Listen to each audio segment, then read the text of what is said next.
Hello mes élites, soyez les bienvenus sur ma chaîne. Moi, c'est Marie-Danielle. Pour toutes les nouvelles personnes, ici nous donnons des conseils, des astuces pour t'aider à atteindre l'excellence dans tous les domaines de nos vies.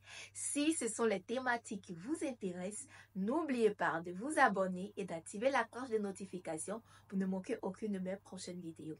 Sans plus tarder, nous allons passer au vif du sujet. Nous sommes actuellement dans une série d'enseignements pour mes mousseaux jazz de la vingtaine. Je crois bien que le mois prochain, on touchera ceux de la trentaine. Pour une élite de la vingtaine, il est impératif de connaître ces choses. Selon mes recherches, j'ai pu les dispatcher en quelques points que je vais m'efforcer d'énoncer dans cette petite vidéo. Pour toutes celles qui l'ignorent, ne perdez pas de temps. Oui, chère élite, le premier point que j'aimerais partager avec toi, c'est de ne pas perdre le temps. Tu es dans quelque chose dont tu ne trouves pas ta paix, sors de là. Tu suis une formation à contre-cœur parce que c'est le choix des parents. Désolée de te le dire, ma belle, mais tu dois sortir de là. Tu es dans une relation dont tu ne trouves pas ton bonheur, tu ne trouves pas ta paix intérieure. Désolée de te le redire encore, mais tu dois sortir de là. L'envie de vivre est un signe que Dieu est dedans. Mais lorsque ton envie de vivre disparaît, ta paix intérieure disparaît, sache qu'il y a danger et tu dois commencer à fuir. Le signe qui montre que Dieu est dans quelque chose, c'est lorsque tu trouves ta paix, ton bonheur. Et la Bible dit dans le livre de Psaume 23, verset 2, il me fait reposer dans les verts pâturages, il me dirige vers les eaux paisibles. C'est quoi les eaux paisibles? C'est la tranquillité d'esprit, c'est le bonheur, la paix intérieure. C'est tout ce qui repose ton esprit. Si tu as tendance à ne pas retrouver cette paix-là, sache qu'il y a un problème. Le deuxième point que je vais partager avec toi, c'est n'envie personne. Aujourd'hui, nous avons tendance à tout voir sur les réseaux sociaux. La vie des autres qui ont décidé librement d'afficher leur quotidien. Garde ton cœur plus que tout. Tout ce que tu vois aujourd'hui n'est pas forcément réel. Ne prends pas ça ou mets à cœur et commence à envier les gens qui n'en vaut pas la paix. Est-ce que tu vois un peu de quoi je parle?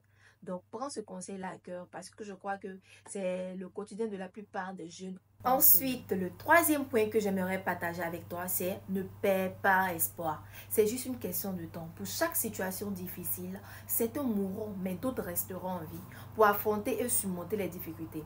Aujourd'hui, c'est le temps de la moisson pour ton voisin. Demain, ça sera pour toi, ma belle.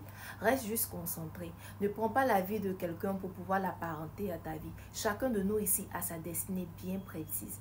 Reste juste concentré. Ton tour viendra. Pour le quatrième point que j'ai noté, c'est ne deviens pas accro à l'alcool, cigarette, drogue et le sexe. Vous savez, entre nous, ce sont des vices auxquels, pour sortir de là, c'est vraiment très, très difficile. Nul n'est la grâce de Dieu. Donc déjà, tu as la possibilité de ne même pas rentrer dedans. Sache que c'est un vice. Pour quitter, franchement, il faut une délivrance. Ouais, j'aimerais te parler sincèrement. Tu vois, la plupart de ceux qui se droguent, demande-leur ce qu'ils ressentent à l'intérieur de quand ils commencent à se droguer. Est-ce qu'ils ont la facilité d'arrêter? Lorsque le cinquième point que j'ai énuméré ici dans cette vidéo est de ne pas vivre de regrets. Oui, ma belle, tu as eu à faire des avortements.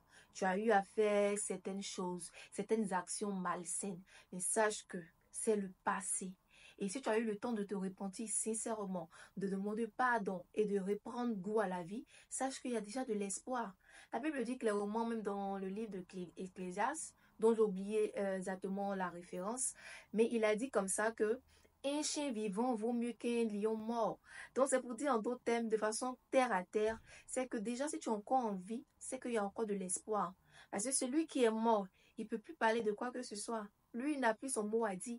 Mais toi et moi sommes encore là. Donc, je crois que s'il y a eu à faire des actions dans le passé qui n'a pas été forcément clair et très net, encore, il y a encore du temps pour se repentir, pour repartir sur de nouvelles bases, pour reprendre sa vie en main. Alors, c'était tout pour cette petite vidéo. J'aimerais vous lire en commentaire. Dites-moi quel est le point qui vous a marqué. Et dites-moi aussi dans les commentaires quelles sont les thématiques que vous souhaiteriez qu'on puisse aborder. Et j'aimerais aussi vous lire, savoir que vous êtes avec moi, sentir votre soutien. Merci. On sera à la prochaine. Bye bye. C'était votre humble servante.